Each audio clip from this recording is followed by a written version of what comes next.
প্রথমেই চিন্তা এসে যাইব আপনার মধ্যে নবীর তরিকায় হইল কিনা, আল্লাহর রাসূলের তরিকায় হইল কিনা। এইভাবে অভ্যাসে পরিণত করতে হবে। এইভাবে যদি মেহনত করতে পারি, মেহনত করতে করতে এমন মানুষও দুনিয়ার থেকে গুজর হয়েছেন। আল্লাহ পাকের এমন বান্দাও ছিলেন।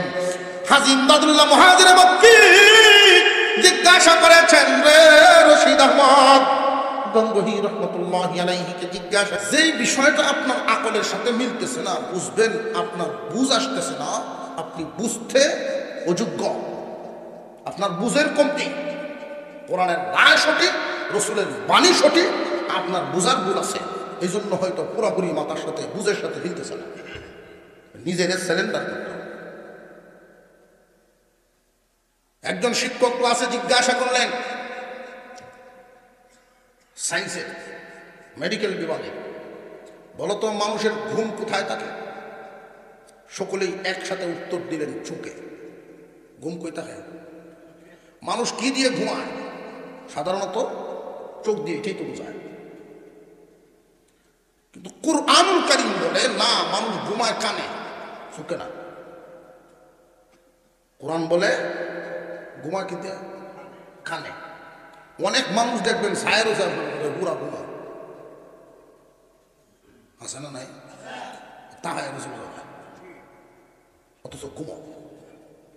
জ্বলন্ত একটা প্রমাণ নেই, এটা আপনাদেরকে বুঝতে দিতেই হইব, ব্রেনের সাথে তো মিলতে হইব, মনের সাথে কথা বলবো, নইলে কোরআনের আয়াতটা বুঝতে একটু কষ্ট হইতে পারে। আল্লাহর কথা যে সঠিক, এতে কোনো সন্দেহ নাই। মানুষের ঘুম থাকে কি চোখে না কানে? কানে। আসহাবে কাহাফের ঘটনা বর্ণনা করতে গিয়ে আল্লাহ বলেন, ফাদরাবনা আলা আযানিহিম, আমি তাদের কানে ঘুম ঢেলে দিলাম। ঘুম ঢালেন আল্লাহ তাআলা চোখে না, কানে। এর একটা জ্বলন্ত প্রমাণ যেটা সকলে বুঝবেন, আমরা যখন ঘুমাই, চোখ তো আমরা খাড়া থাকতেও বন্ধ করতে পারি, না? খাড়া থেকে হতাম না, অটোমেটিক বন্ধ হবে, যেটা আপনার হাতের বাহিরে, আপনার ক্ষমতা নিয়ন্ত্রণের বাহিরে গিয়ে যখন চোখ বন্ধ হবে, তখন বুঝতে হবে এই চোখ বন্ধ হওয়ার আগে কান বন্ধ হইতে হবে। চোখ বন্ধ হয় পরে, কান বন্ধ হয় আগে। কানে শোনা বন্ধ হইলে এরপরে চোখটা দেখা বলতে হবে। আর ঘুম যখন ভাঙে, আপনি চোখ বন্ধ হইলে হচ্ছে কানে শোনা আরম্ভ হবে। কানে শুনলে এরপরে চোখ খুলে ঘুম ভাঙে। তুমি রানতাছো বালা কোথায়, কটকটা নিতে কমানি যায় না? ধরে গান কোথায় হচ্ছে, বসে লাগছে কাটছে। তোর এই যন্ত্রণা, তোর এই মুরগির বাচ্চারা সেউ সেবানি যন্ত্রণা, আমি ঘুমাইতে পারলাম না। কেউ সেউ সেবাই কি এই অ্যাটাকটাকে তার সূক্ষ্ম করে? কেন? কোরআনের কথা যে সঠিক, কোনো সন্দেহ। আল্লাহ পাক রব্বুল আলামিন জান্নাতের ভিতরে আমাদেরকে রাখবেন, নিয়ামতে ভরপুর। দুনিয়াতে দিবেন স্যাম্পল, আখিরাত গুডাউন। কিন্তু অনেক মানুষ দুনিয়া পায় আখিরাত ভুলে গেছে। আমার এক মুসল্লি আছে আমার সাথে ওয়াজ, আমরা দেশ দেখবো বুঝি আর ওয়াজও বলবো, তো হইলা তারি হয়ে গেছে ঈদ না বাড়িয়ে লাগা না। মাছের বর্তা দিয়েছে ৬০ জাতি, খালি মাছের বর্তা হইল ৬০ জাতি, অন্য আইটেম তো আছে। আমি খাওয়ান দেখি আর চিন্তা করি, মানুষের কহ মুন্সি বানাইলে কিবাই খাইব, কিতা হতে খাইব, কিবাই খাইব, নাম বই যে আইটেম দিতে সেটা আমি কিবাই খাই। রিজিক দেওয়ার মালিক, রিজিক কি জমিনে না আসমানে? ওয়াফিস সামাই রিজকুকুম, তোমাদের রিজিক আসমানে জমিনে করে লাভ নাই। ৬০ জাতের ভর্তা ভাই আবার বুড়িয়া চড়া খাইয়া ভর্তা দেয়। এখন যে আইটেম আমার শুরু হইল, কি ভুলটা হলো, কি ভুলটা হলো, এমন একটা টকা টুকিটা। তখন আমার মনে হয়েছে যারা দুনিয়া ভায়া আখিরাত ভুলে গেছে, এই ভর্তা হওয়ার মতো। এই দুনিয়ার জমিনে আল্লাহ স্যাম্পল দিচ্ছেন, আখিরাত গুডাউন। ১-২টা নিয়ামত বলি, জান্নাতের ভিতরে এখনো আমরা ঢুকি নাই, জান্নাতের গেটের সামনে ওইখানে দুইটা ঝর্ণা থাকবে, একটা ঝর্ণার পানি দিয়ে গোসল দেওয়া হবে, আর একটা ঝর্ণার পানি পান করানো হবে। যেই মাত্র ঝর্ণার পানি দিয়ে গোসল দেওয়া হবে, আমরা এইখানে যারা আছি তামাম দুনিয়ার জান্নাতীরাই কেউ এইরকম আর থাকবো না, কেউ আর এমন থাকবো না। প্রত্যেকের বডি হবে আদম আলাইহিস সালামের বডির মতো।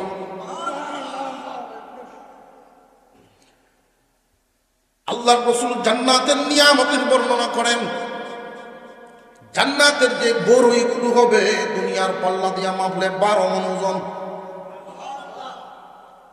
আবু জাহেলে শুনে কইতো ভালো হইছে মুহাম্মাদের উম্মত বড়ইর তলে ভরে মরব। এই গাদায় শুধু বড়ই দেখছে, কিন্তু তার বডি যে বড় হবে এটা দেখছে না। প্রত্যেকের বডি যদি আদম আলাইহিস সালামের বডির মতো হয়, এই 12 মণ ওজন আমরার কাছে বর্তমান আপেল যেমন, ওই বডির সামনে 12 মণ ওজনের বড়ইও তো তেমন। আদম আলাইহিস সালামের বডির মতো বডি হবে, দাউদ আলাইহিস সালামের মতো কণ্ঠস্বর হবে। দাউদ আলাইহিস সালাম যখন তিলাওয়াত করতেন, উনার কণ্ঠ এত সুন্দর করে দিয়েছিলেন আল্লাহ। উনি যখন জবুর তিলাওয়াত করতেন, সমুদ্রের মাছ তিলাওয়াত শোনার জন্য জমা হয়ে যেত। বনের পশুরা আল্লাহর পয়গম্বরের তিলাওয়াত শোনার জন্য আসতেন। আকাশের পাখিরা, উড়ন্ত পাখিরা থেমে যেত। প্রত্যেক জান্নাতীকে আল্লাহ দাউদ আলাইহিস সালামের কণ্ঠের মতো কণ্ঠদান করবে, সুন্দর বানায় দিবেন, ইউসুফ আলাইহিস সালামের মতো সুন্দর। কি ভাই হইব, কি ভাই হইব, সামরা নিলে কি ভাই হইব, জোরে কোন সুবহানাল্লাহ। প্রত্যেকের বয়স হবে 33 বছর। কয় বছর? বুড়িটা বসতে না চোখ। মুরব্বী একজন খারাই আমার একদিন জিজ্ঞাসা, হুজুর আমি যেই দিন জান্নাতে যাব, বাবুল্যের মাও যাইব, উনি গেলে আপনার কি সমস্যা? ওই 35 বছর আমাদের জ্বালাই হচ্ছে রাখছে আল্লাহ। অর্থাৎ এই মানুষগুলো বেহেশতে যাইতে বেটা রাজি না। আমি বললাম জান্নাতের সামনে একটা ঝর্ণা আছে কাসামিয়া, যদি এই জুরি একসাথে আল্লাহ জান্নাতে দেন, ওই ঝর্ণার পানি পান করার সাথে সাথে কার্যে বললেন জান্নাতে থাকার পরিবেশ, জান্নাতে থাকার মানসিকতা তৈরি করেই আল্লাহ জান্নাতে ঢুকাইবে। যেই মাত্র জান্নাতের ভিতরে ঢুকবে, জান্নাতে এমন এমন কিছু বালাখানা আছে, ইউযাহিরুহা মিন বাতিনিহা ওয়া বাতিনুহা মিন যাহিরিহা। বালাখানার ভিতর থেকে বাহির দেখা যাবে, বাহির থেকে ভিতর দেখা যাবে। এত সুন্দর বালাখানা, এত সুন্দর কারুকার্যমলা। সামনে একটা হাউস থাকবে, হাউসের মধ্যে এমন এমন মাছ, সোনালী রূপালী সবুজ রঙের মাছ। সবুজ রঙের মাছ আবার ওই কেমনে? সোনালী দেখছি, রূপালী দেখছি, সবুজ তো দেখলাম না। এই আমার বুঝ আগে হয়েছেন গত 1-2 মাস আগে সম্পর্কে ভাগ্য লাগে তার বাসার দেওয়া মাছ ডিজাইন নিয়ে আমি দেখি কাঁটা রাইডের ভিতরের যে কাঁটা, এটা সবুজ রঙের মাছের কাঁটা সবুজ। জীবনের হইলা দেখলাম মামা একটা কাককে মাছ আনছিলাম 5 কেজি ওজন। কয়টা কাককে মাছ? আমার ব্যাককল হয়েছ, জীবনে কাককে দেখছি না আমরা, আমার ব্যাককল হয়েছ আমার না মামা সঠিক, এটার থেকে বড় দাম আছে। কাঁটাটা দেখে তখন আমার স্মরণ হয়ে গেছে, সবুজ কালারের যদি কাঁটা আল্লাহ দিতে পারেন তাহলে মাছও সবুজ হইতে পারে। অনেক কথা আমাদের বুঝমতো হবে না, তাই বলে ইসলামের কথা যে বেটি এটা ধারণা করা যাবে। আল্লাহ যা বলেছেন সব সঠিক, আল্লাহ যা নিষেধ করেছেন সব আমাদের জন্য ক্ষতিকর। হয়তো আমার বুঝে না আসতে পারে, কিন্তু আল্লাহর কথাই সঠিক। আল্লাহ পাক রব্বুল আলামিন আমাদেরকে জান্নাতে নিবেন, মেহমান বানায় রাখবেন। তবে কথা কিন্তু শুরুতে রয়েছে দুইটা। মহান আল্লাহ পাক রব্বুল আলামিন বলেন জান্নাতে যাবে কারা? ইন্নাল্লাযীনা আমানু ওয়া আমিলুস সালিহাত। ঈমানদার যারা জান্নাতে যাবে তারা, নেক আমল যার যত বেশি জান্নাতের ভোগ বিলাসও তত বেশি। এই দুনিয়ার জমিনে দেখবেন যার যত টাকা বেশি বিলাসিতাও তার বেশি। আখিরাতের টাকার কোনো দাম নাই, নেকির দাম। টাকার কোনো দাম নাই, নেকির দাম। এই নেকিওয়ালা মানুষটা যার যত নেকি বেশি জান্নাত তার সুন্দর বেশি। মুসলমান ইমানদার ভাইরা আমার, নেক আমল কারে কয় এটা বুঝতে হবে। আমল শব্দের অর্থ হইল কাজ, নেক অর্থ ভালো, ভালো কাজ। সব ভালো কাজ নেক আমল না, সব ভালো কাজ নেক আমল না। যেই কাজটা ইবাদতের উদ্দেশ্যে আল্লাহর রাসূলের সুন্নত তরিকায় করা হয়, যেই কাজটা সুন্নত তরিকায় আল্লাহ সন্তুষ্টি অর্থাৎ ইবাদতের উদ্দেশ্য করা হয় এটা নেক আমল। এবং জীবনে একবার করাই না, জীবনে বারবার করার নাম ওই রইল আমল। একবার করলে আমল না, এটারে ফেইল কয়।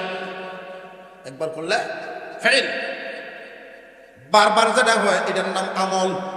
আমি বুঝতাম না আগে, একদিন একবার আইসে শুনি তো তাবিজ দিতে আইসে আমার তারা জীবনে শুনছো না তাবিজ দিতে কয় আপনার বাড়ি শুনছো হুন দেওয়াই তো আনছি আমার স্যারা কি তৈছে কইটা পেশাবের আমল হয়েছে। পেশাবের আবার আমল হয় কেমন বেটা প্রতিদিন বিছনা উঠে। তখন আমার বুঝে গেছে যেই কাজ বারবার করে এটারে আমল কয়। কেমন বুঝলেন? এটা বুঝতে সহজ হয়ে গেছে। রূপে ব্যবহৃত যেই কাজ বারবার বারবার বারবার একবার করলে এটার নাম আমল, বারবার বারবার করা এটার নাম। পেশাব কি আমরা জীবনে একবার করলে হইব না, বারবারই লাগে? ঘুম একবার করলে হইব না, বারবার? আমাদের যেই যেই কাজগুলো আমাদের বারবার করা লাগে, একাধিকবার করা লাগে। আল্লাহর হুকুম যেই কাজটা বারবার করা লাগে, 5 ওয়াক্ত নামাজ, রোজা, মহান আল্লাহ পাকের হুকুম যাকাত, আল্লাহর যত হুকুম আছে যেটা বারবার করা লাগে, তুমি দুনিয়ায় থাকবা যতদিন পালন করবা ততদিন। আর একটা কাজ নেক কাজ হবে তখন নবীজির সুন্নত তরিকায় হইব যখন। এখন আমরা কিন্তু ভাই বদ অভ্যাস আছে। হাদিস একটা তিলাওয়াত করেছি, এই হাদিস খানের তর্জমাটা বুঝাই আলোচনা শেষ। আল্লাহর রাসূল বলেন আদ-দুনিয়া মাযরাআতুল আখিরাহ, দুনিয়া হইল আখিরাতের ক্ষেত। আখিরাতের কি? জমিন। জমিন দুনিয়া যদি আখিরাতের জমিন হয় তাহলে আপনাদেরকে নিয়ে জমিনের ব্যাপারে আলোচনা করলে তো সহজ। কোন জমিনে মেহনত ছাড়া ফসল ফলে না। কোন কৃষকে যদি ফসল ফলাইতে চায় মেহনত লাগবো না, লাগতো না। কিন্তু যদি কয় যে না জমিনও ঘাস হোক তাহলে মেহনত লাগবো না, অটোমেটিক হয়। বুঝে আসতেছে? হত 2-3 জনের কইতেছ খেলা খেলা ঘুম আত্মা দেই একটু দেখি।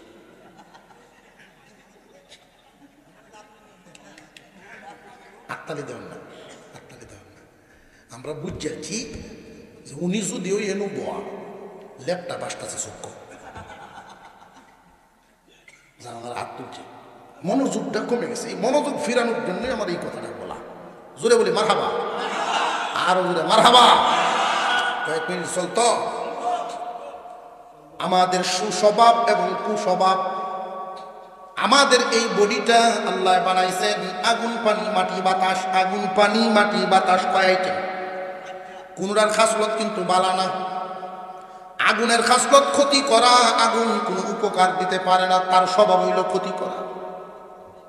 হুজুর আগুন দ্বারা আমরা অনেক ফায়দা পাই, ফায়দা পাই ঠিকই, তার হালতের উপরে সাইজে দেখুন যে ফায়দা দিবে ততক্ষণ, নিয়ন্ত্রণে থাকে যতক্ষণ। তার হালতের উপরে সাইডে দেখবেন একটু উস্তাদ হইতো না। 2 নাম্বার পানি, পানির খাসলত হইল লালসা লোভ। আসর আমরার ভিতরে লোভ আছে না নাই? বয়স 80, এরপরেও প্যারালাইসিসের রুগী কবল লয় 5 লাখ টাকা করতে হয়েছে দাম বুঝ করে। লোভ কমে না, মনের লোভ কমে না যতদিন দুনিয়াতে আছে। 3 নাম্বার, মাটির খাসলত হইল চুপায় রাখা, গোপন রাখা। গোপন করার এই যে দুষ্টাইটা আমরার ভিতরে আছে না নাই? কথা একটা সে জানে ঠিক, পরিষ্কার কইলেই একভাবে বালা, কিন্তু ঘুরায় ফেসায় করে। মোবাইল আইসে, মোবাইল লইয়া দেখবেন কানো ধরে করতে বাইরে আসছে, ঘুরে আইসে বহু জায়গায় কেলা হুন্দি চিনতে না, গোপন করে। আছে না নাই? বাতাসের স্বভাব উপরের দিকে যাওয়ান, বেলুনই বলেন আর যেখানেই বলেন সারবেন দেখবেন ঘুরতেছে। মানুষের ভিতরেও আমি তার চাইতে বালা, তার চাইতে আমি উন্নত। গফ করে দেখবেন আমার বেওয়াই ভাইছে একটা বুইয়া, আমার বেওয়াই আরো আগের থেকে সুদৃঢ় হয়েছে।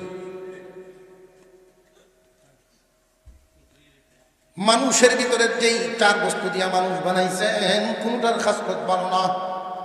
এই জন্যই আমাদের মধ্যে যদি সুস্বভাব আর কুস্বভাব আমাদের মধ্যে কুঅভ্যাস হওয়ার জন্য মেহনত লাগতো না, অটোমেটিক হইব। কুস্বভাব প্রতিষ্ঠিত হওয়ার জন্য, কুস্বভাব আমাদের মধ্যে হওয়ার জন্য অটোমেটিক হইব। আর সুস্বভাব প্রতিষ্ঠার জন্য মেহনত করতে হইব। জমিনে মেহনত ছাড়া যেমন ফসল হয় না, আপনার আমার জীবনে নেক আমলের অভ্যাস করতে হইলেও মেহনত ছাড়া হবে না। নেক আমল কোনটা? সুন্নত সহ যেইটা, নবীজির তরিকা মতো যেইটা। নেক কাজ কোনটা? নবীর তরিকার সাথে মিলে যেইটা। আর বদ কাজ কোনটা? নবীর তরিকার বাইরের যেটা, এটাই বদ কাজ। বদ কাজ শিকার জন্য কোন জায়গায় যাওয়ান লাগবো কেউ ধরো। বদ কাজ অভ্যাস করার জন্য কোনো মেহনত করুন লাগবো না, অটোমেটিক। আপনি ভালো হওয়ার অভ্যাস ছেড়ে দেন, খারাপ হইবেন অটোমেটিক। কেন জানেননি? এই দুনিয়ার জমিনে যা আছে, আমরা যা কিছু দেখি বা না দেখি, কোনটার নিজস্ব কোনো গুণ নাই, সব দোষী। গুণ যদি বের করতে হয় তার পিছনে মেহনত করতে হয়। আদা আনবেন বাজার থেকে, এই আদা দিয়ে যদি আপনি পোলাও পাকাইবেন, বিরিয়ানি পাকাইবেন, সময় মতো আদাটারে যদি কাজে লাগান, মেহনত করেন, তাহলে সুঘ্রাণ পাইবেন। আর যদি তার হালতের উপরে ছাইড়ে দেন, 6 মাস পরে কবুল লইয়া দেখবেন হচ্ছে গোবর। তার মধ্যে আছে যেটা, ওটার নাম দোষ। তার মধ্যে নিজস্ব আছে যেটা, এটা হলো দোষ। মেহনত করে বাইর করলে বাইর করা যায় গুণ। ঠিক তেমনি ভাবে যারা ইমানদার, নেক আমল বাড়াও এমনি না, মেহনতের মাধ্যমে। তুমি যখন নেক আমল বাড়াইতে রওনা দিবা, ইচ্ছা করবা, তোমার সামনে কিন্তু বাধা হইয়া দাঁড়াইব একজন আছে। এই জনের নাম কি? উনি কি ডরায় নামটা লইতেছে না, মনে হচ্ছে না জানি কোন বিপদে নিয়ে কোনো ভালা ঠিক নাই, এর নামটা নারুয়ান নাই বালা। শয়তানদের ডরানি লাগে। ইয়া আইয়ুহাল্লাযীনা আমানু দুখুলু ফিস-সিলমি কাফা। হে ঈমানদারেরা, পরিপূর্ণভাবে ইসলামের ভিতরে দাখিল হইয়া যাও। আদা মুসলমান না হইয়া পূর্ণ মুসলমান হও। পূর্ণ মুসলমান হইবা কেমনে? তোমার কাজ কাম যখন নবীর তরিকায় হইব, তখন এই কাজ কামগুলো নবীর তরিকায় যখন তুমি করা শুরু করবা, মেহনত যখন শুরু করবা, তখন শয়তান তোমার কাজে বাধা হইয়া দাঁড়াইব। কেমন বাধা হয় একটা উদাহরণ দিলে সহজেই বুঝবেন। বাথরুমে ঢোকার সময় কোন ভাও আগে দেওয়ান লাগে? সাজি যাইতে থাকে, এটা হইল আচ্ছা, জরুরি বিভাগে ডাক দিচ্ছে,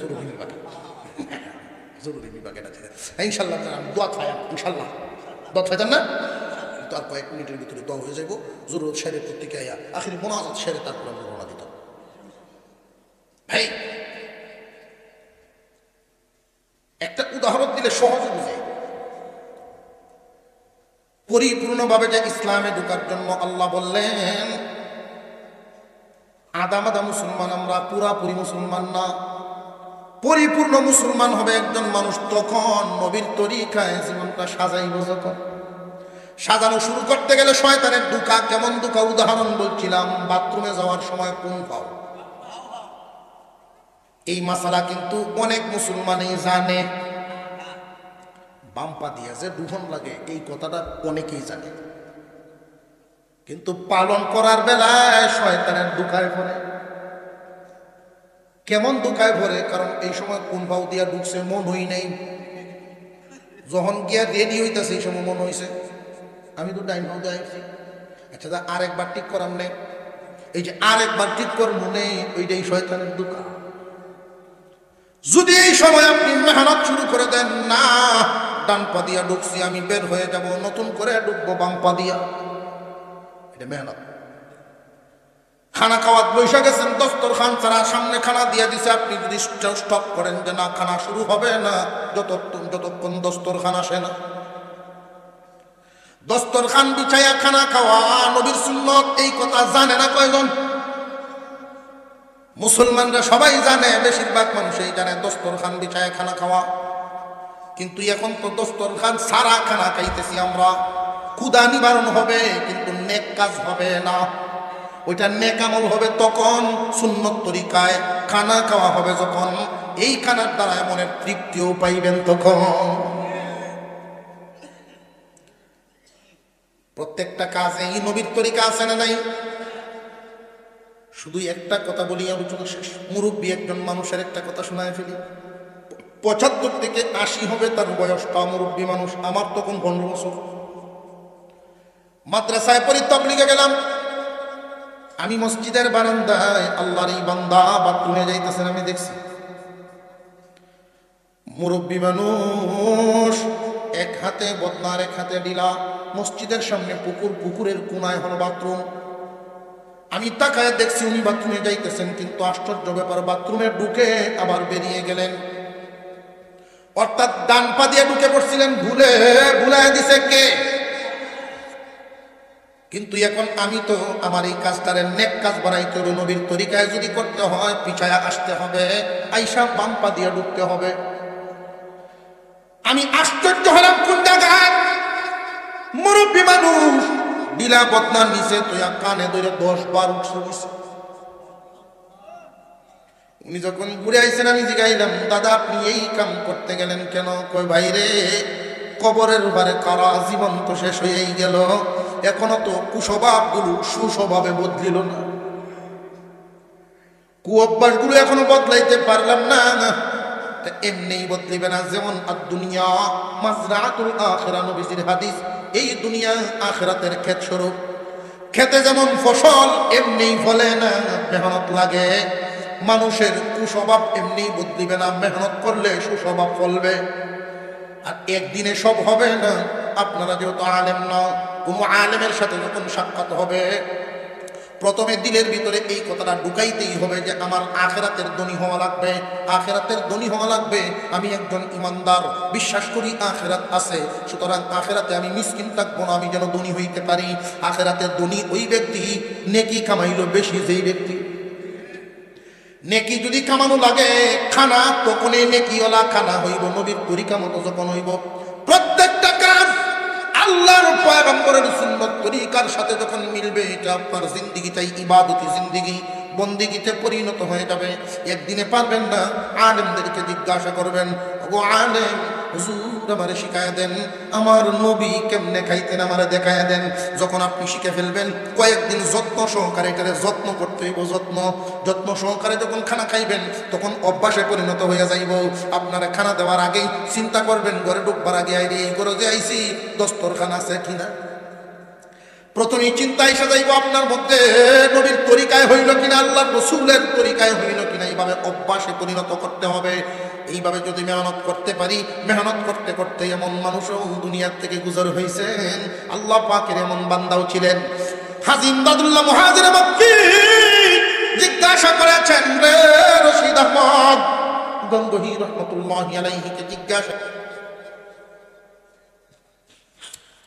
খুদাইকে বিরুদ্ধে করুন না, দেখলা বাড়িত গিয়া বিবি সাহেবদের লইয়া পরামর্শ করে দেখবেন যে তুই জান্নাতে যাইতে আমার সাথে যাইবে, যদি যাস বাউ ওঠো। এমনি হইতো না রে বাবা, এমনি হইতো না। আশরাফ আলী থানভী রহমতুল্লাহি আলাইহির দরবারে একজন জজ সাহেব গেছেন। জজ, হুজুর আমার একটা শর্টকাট হতে হয়, দেবেন শর্টকাট, যাতে আল্লাহ পাইতাম পারি, আল্লাহর জান্নাতে যাইতে পারি, একটা শর্টকাট হতে হবে। এটা তুমি চাই। কোন ফির যদি এই এলাকায় কয়েকজন নামাজ লাগতো না, আমি দেখাম না, মুড়ি ধরো বলবো সরে হয়েছে, সরে হয়েছে। জান্নাতের রাস্তায় একটাই, কোনাকুনি কোনো পথ নাই। জান্নাতের রাস্তা একটাই, সিরাতুল মুস্তাকিম। সিরাতুল মুস্তাকিম আল্লাহ পাক শিখায়া দিয়েছেন কি কোন রাস্তা চাইবে জান্নাতে যাওয়ার জন্য, কোন রাস্তা চাইবা, ইহদিনাস সিরাতাল মুস্তাকিম। সিরাতে মুস্তাকিম একমাত্র পথ, যেই পথ দিয়ে জান্নাতের দরজা লাগছে, আর কোন পথ নাই। সিরাতে মুস্তাকিম কোনটা? ইহদিনাস সিরাতাল মুস্তাকিমের ব্যাখ্যা তো এই আয়াতের ভিতরে আছে। আরেক আয়াতে আল্লাহ বলেন নবীজির পথ, ওয়া আন্না হাযা সিরাতি মুস্তাকিমান ফাত্তাবিউহু, অনুসরণ করো, ওয়ালা তাত্তাবিউ খুতুওয়াতিশ শাইতান, শয়তানের পথ অনুসরণ করিও না। নবীর তরিকাটাই হলো সিরাতে মুস্তাকিমের পথ। আশ্চর্য লাগে, বিয়ে শাদীতে পর্যন্ত সুন্নত নাই। বিয়ে শাদী একটা ইবাদত, সুন্নত তরিকা নাই। সুন্নত শুধু কবুল খান কয়, আর একজন মুন্সি নেই, খালি কোন রকম দায় ভাড়ানির লাগে। অথচ যদি কাউরে পরামর্শ দেওয়া হয়, ছেলেটারে বিয়ে করাবেন, মেয়েটারে বিয়ে দিবেন, মসজিদে করে নিই অনুষ্ঠানটা। মসজিদে যারা থাকবেন, বেনামাজি না নামাজি, অনেক নাফরমান নাদান মূর্খ, তারা উত্তর দেয় কি জানেননি? আমি কি বহির মিসকিন নাকি যে মসজিদও ফরন লাগবো? আমার বাড়ির জায়গা নাই। তোর বাড়ির জায়গাটার লেপটিনে কোনো বেশ কম নাই। আল্লাহর ঘর মসজিদের কদর বুঝলে না, বুঝলে না রে। মসজিদের মেহমানদের দাম, নামাজিদের উপস্থিতিতে বিয়ে বরকত হবে, সুন্নত তরিকার বিয়ে বরকত হবে। বিয়ে শাদী যে আমরা করাই, সুন্নত তরিকা নাই, নিয়ম নীতি নাই, এই কারণে পরে নেক সন্তানও নাই। বিয়েটার মধ্যে শয়তান তাকে, ফেরেশতা যখন তাকে না, নেক সন্তান আর হয় না। জান্নাতে যদি যাইবার চান, স্বামী স্ত্রী একসাথে, ইচ্ছা আছে না? জান্নাতের ভিতরে ঢুকবেন। এই জান্নাতে আল্লাহ পাক যেই নিয়ামত রাখছেন, জান্নাত এবং জাহান্নাম, জান্নাত জাহান্নামের আলোচনায় 2000 আয়াত, পরকাল নিয়ে শুধু আলোচনা 2000 আয়াত।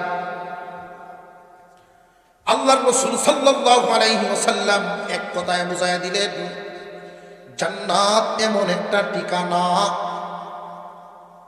মনে যা চায় তাই হবে, মনে যা চায় তাই হবে। আপনি হুকুম দিবেন, মনে মনে সামনে হাজির। নাস্তা করবেন সকাল বেলায়, প্রথম দিন যেই দিন জান্নাতে ঢুকবো, 80টা প্লেট দেওয়া হবে নাস্তা। নাস্তাটা খাওয়াই দিই, কয় প্লেট? এই 80টা প্লেট নাস্তা হবে। আইটেম হবে রুটি আর মাছের কলজা। পছন্দ হয়েছে? রুটি আর মাছের কলিজা ভুনা, এই আইটেম দিয়ে জান্নাতীদের মেহমানদারি করা হবে প্রথম নাস্তা। রুটিটা আমাদের এই হোটেলগুলোর ময়দার রুটির মতো না। এই রুটিটা হবে এত সুস্বাদু। এই রুটির মধ্যে আমের গ্রাম থাকবো, কাঁঠালের গ্রাম থাকবো, লিচুর গ্রাম থাকবে, খেজুরের গ্রাম থাকবে, অর্থাৎ জমিন থেকে যত কিছু উৎপন্ন হয় সমস্ত সুস্বাদু ফলের গ্রাম ওই রুটির মধ্যে থাকবো। এই জমিনটারে আল্লাহ পাক রব্বুল আলামিন চাপ দেবেন ফেরেশতাদের মাধ্যমে, চাপ দিয়ে রস নিংড়াবেন। ওই রস দিয়েই খামিরা বানানো হবে। এই রসটারে আবার ভাগ করা হবে, কারণ জমিনে তো শুধু ফল গাছ না, জমিনে শুধু ফল না, পেট্রোলের খনিও তো আছে। রুটির যদি ভরে কেরাসিন ধরে, অনেক বাথরুমের ট্যাঙ্কিও তো আছে। আলাদা করা হবে, সুস্বাদুটা আলাদা, ওইটা দিয়ে খামিরা বানাইয়া রুটি বানানো হবে জান্নাতীদের জন্য, মাছের কলিজা বোনা। আল্লাহ একটা মাছ বানাইছেন জমিনের নিচে, তাম পৃথিবী একটা পাথরের উপরে, ওই পাথরটা একটা মাছের পিঠের উপরে। এই মাছটার আল্লাহ পাক রব্বুল আলামিন নুন বলে ডাক দিছেন। নুনের একটা অর্থ মাছ। মুফাসসিরিনে কেরাম বলেন মাথা এবং লেজ কুরআন দিয়ে আল্লাহর আরশের সাথে লাগা। এই মাছের কলিজা বোনা দিয়া জান্নাতীদের মেহমানদারি করাইবে। প্লেট কয়টা? খাওয়া কারে কর 80 প্লেট। আপনারা ভাবতে পারেন কিভাবে সম্ভব? আর এই দুনিয়াতে তো এমন কাউই আছে, বহু আসামকে কাউইয়া আছে না? খালি আজ এক অফিসার গেছে হইলা প্রথম যখন গেছে রাস্তাঘাট সম্পর্কে এত অভিজ্ঞতা নাই তার, সুটকুট লাগাই তোর একটা খাল ভাবলি লাগে ডেঙ্গি নৌকা দিয়ে বেড়া তো লয়ে গেছে মোটর সাইকেল সাথে। ভার হইব কেমনে কি করা? দেখা যায় টেলা জাল দেয়া মাছ মারতেছে বেড়া, এটার ডাক কিন্তু নাই। আমার এই হুন্ডারটা তুই টিল্লে বার করে দে, আড়ুয়া নিত্য টিল্লে বার করে দে। আর আমার এই ডেঙ্গি নৌকাটাতে টান দেই পারে না বাবা, এই মৌজারি কুতারতাম না জুতারি পার হইলে দেখো স্যার আমাদের খুশি হতেন না কত, তুই কি খুশি না? তোর তো ভার, তুই যখন ভার করছস খুশি কিতা করতাম তে যা নাস্তা উঠে নাইস। থানার সামনে যে হোটেলটা আছে আমি গিয়ে কইয়া তুইতেছি, তুই মাস্টার মাঝে গিয়া ওরা খাই নিস বিল আমি দেব। হুজুর সব সার সন্ধ্যাবেলায় বাইরে তার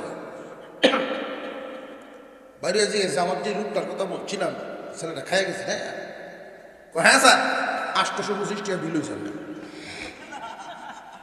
সাহেব দেখো কয়জন আইছে? কোনো একজনই হে ভাই খায় কি ডাক্তি দে করছে এরকম খাওয়াইয়া। এমন যদি জানতাম তো আমি 100 টাকা দেয় আমি মনে হচ্ছি খাইবে কয় টাকা খাইব 50 টাকা খাই বলে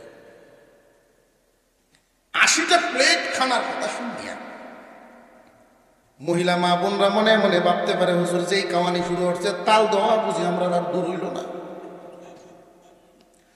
জান্নাতের ভিতরে তাল দেওয়া লাগবে না।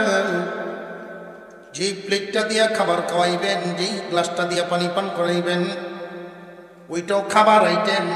রুটি বুনা খাওয়ার পরে ওই তাল দিয়েও খাইব। খাদ্য জাতীয় বস্তু দিয়া আল্লাহ পাক বানাইছেন। এই দুনিয়ার জমিনে অনেক নজির আছে, দেখবেন গোলাবান আইসক্রিম খায়। আইসক্রিম যে খায় আইসক্রিম সহ গ্লাসটা সহ খাইতে চায়। প্রথম যেদিন আমি দেখছি আমি দৌড়ে গেছি, কাঠের এটা আমরা এত কেমন হয় দেখতে, এরকম কাঠের মতো দেখা যায়। কয় না এটা খাওনে রে আরে আমরা ছোটবেলা খাইলাম না। দিন যত যায় তত বুঝে আসে। বিজ্ঞান যত গবেষণা করব, বিজ্ঞান যত গবেষণা করে উপরে যাবে, ইসলাম বোঝানো সহজ হয়। তাই বলে বিজ্ঞানের নীতি দিয়া ইসলাম মাপার সময় নাই আমরা। তোমরা যেই জায়গায় ঠিককে যাও মাপকাঠি হিসাবে কোরআনের কাছে আইসা দেখো যে তোমরা গবেষণা ঠিক হয়েছে কিনা। যদি দেখা যায় না কোরআনের বিধানের সাথে বিজ্ঞানের বিধানটা মিলতেছে না, বুঝবা তাহলে গবেষণার বাকি আছে। গবেষণার বাকি আছে। গবেষণা করতে করতে যখন দেখবা কোরআনের বিধানের সাথে বিজ্ঞানের এই ফলাফলটা মিলে, চিন্তাটা মিলে, তখন বুঝবা তোমার গবেষণাটা চূড়ান্ত পর্যায়ে গেছে। কারণ আল্লাহ নিজেই বলে দিছেন ইয়াসিন ওয়াল কুরআনিল হাকীম। কোরআন বিজ্ঞানময়, জ্ঞান বিজ্ঞানে ভরা কোরআনুল কারীম নিলে এখান থেকে নিতে পারো। যদি মিলাইতে চাও যে তোমরা ঠিক আছে না বেঠিক আছে নয় মিলাও। যদি দেখা যায় না মিলে না তাহলে বুঝবার ঠিক হয়েছে না। বুঝে আসতেছে? অনেক মানুষ না বুঝার কারণে উল্টা পাল্টা করে। স্বামী স্ত্রী দুইজনে একসাথে যদি জান্নাতে যাইতে চান, আজ থেকে নিয়ত করেন যে আমরা সুন্নতের মেহনত করেই শুরু করবো। এক দস্তরখানে একটা লো বইয়া খাইমু। যদি পারেন গো চাচা, যদি পারেন একসাথেই জান্নাতে যাইবেন ইনশাআল্লাহ। আল্লাহ কবুল করেন, বলুন আমিন। আমরা তাহিয়াতুল সুরতে বসি, আস্তাগফিরুল্লাহ, দুরূদ শরীফ পড়ি। রাত হয়ে গেছে অনেক। আমরা তো রে ভাই প্রতিদিনই কারবার। আপনারা এখান থেকে বিদায় নিয়ে কই যায় আমি এটা উল্লেখ করুন যে হুজুরি কিতাব বললেন সিলেট যায়। ওইখানে গিয়ে ফজরের নামাজ পড়া।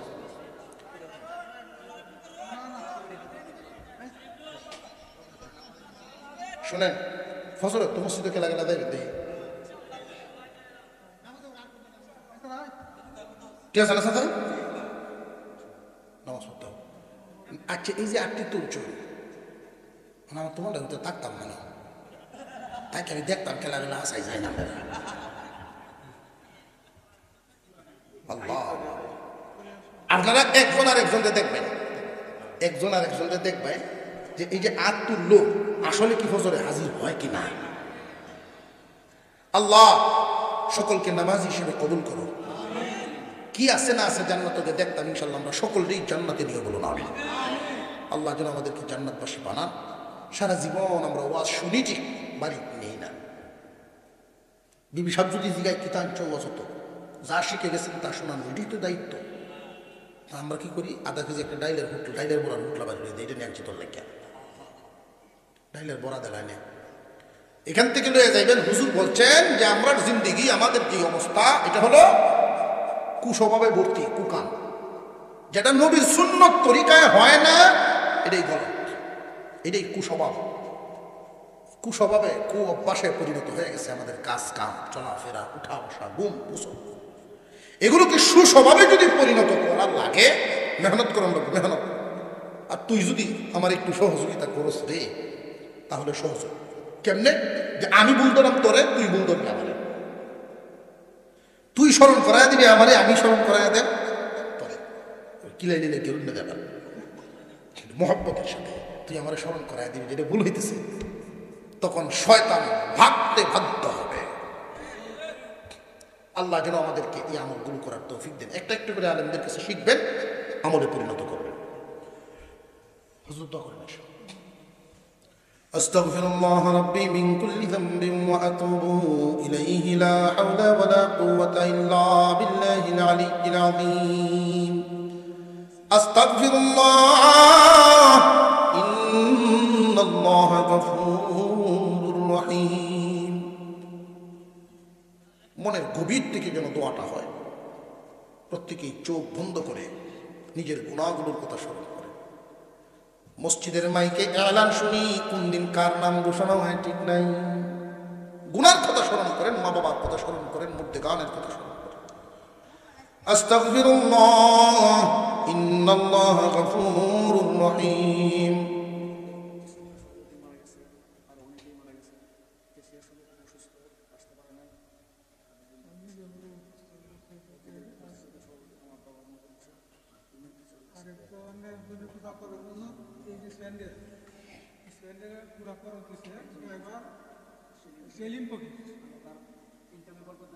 ড্রাইভার চিন্তা করছেন উল্টাটা তার, আল্লাহ কবুল করো বলুন আমি, আল্লাহ তার এদান কবুল করো। বাইক কই, বাইক বাইক কইছিল ড্রাইভার ভাই আসুন কি? আলহামদুলিল্লাহ আলহামদুলিল্লাহ।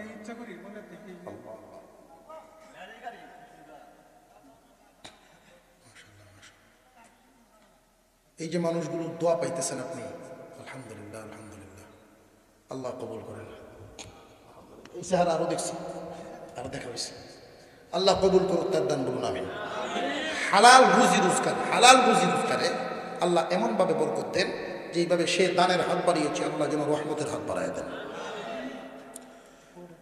আস্তাগফিরুল্লাহ ইন্নাল্লাহা গফুরুর রহিম লা হাওলা ওয়া লা কুওয়াতা ইল্লা বিল্লাহিল আলিয়্যিল আযীম। আপ্যায়ন মনে আছে না ইনশাআল্লাহ?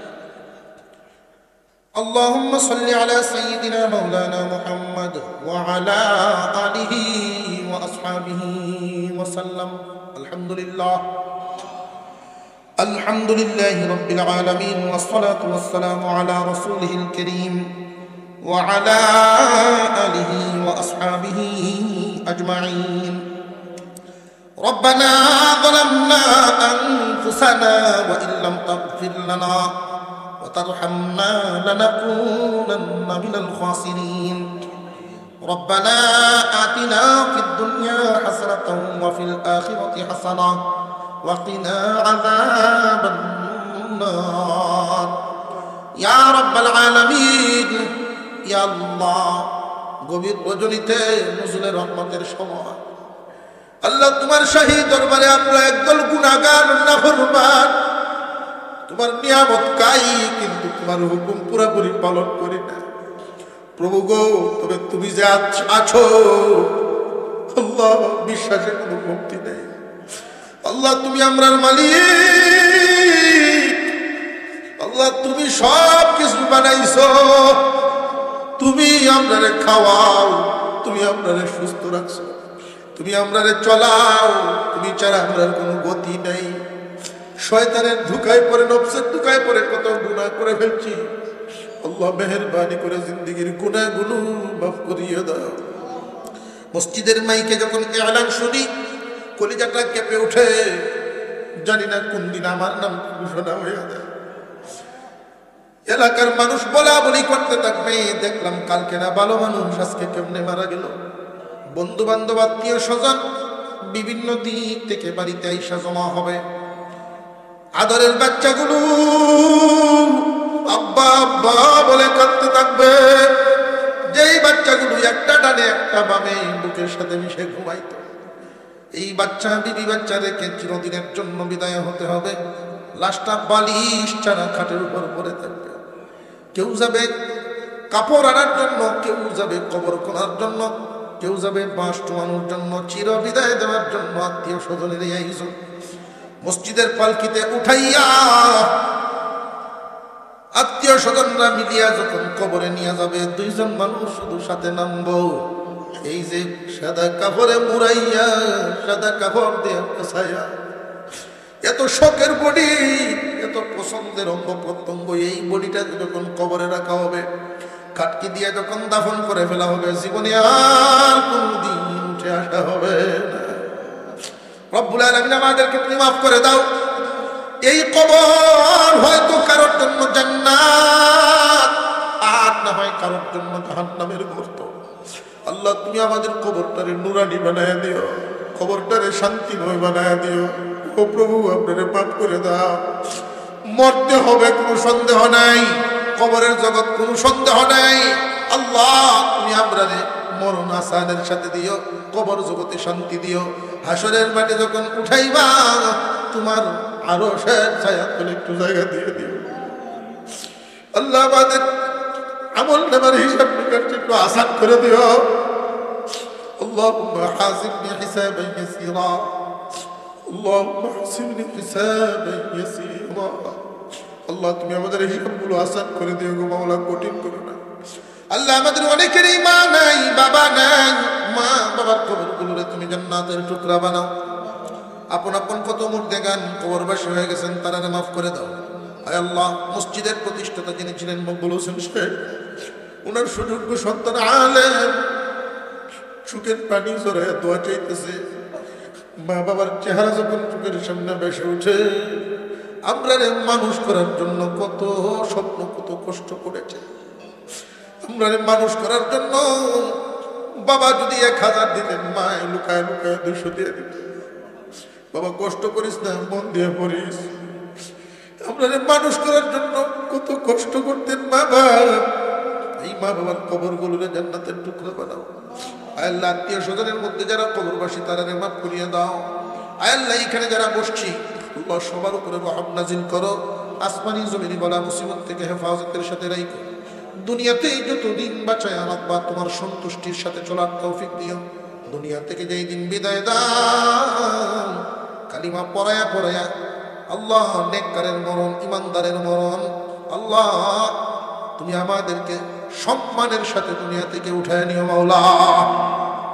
রব্বুল আলামিন আজকের এই মাহফিল করতে গিয়া যারা যেইভাবে অংশগ্রহণ করেছেন, কেউ অর্থ দিয়া, শ্রম দিয়া, উত্তম পরামর্শ দিয়ে, আল্লাহ বিশেষ করে তোমাদের বান্দা হাওয়ার উপরে, রোডের উপরে গাড়ি চালায়, প্রভু তার দানকে কবুল করো গো মাওলা।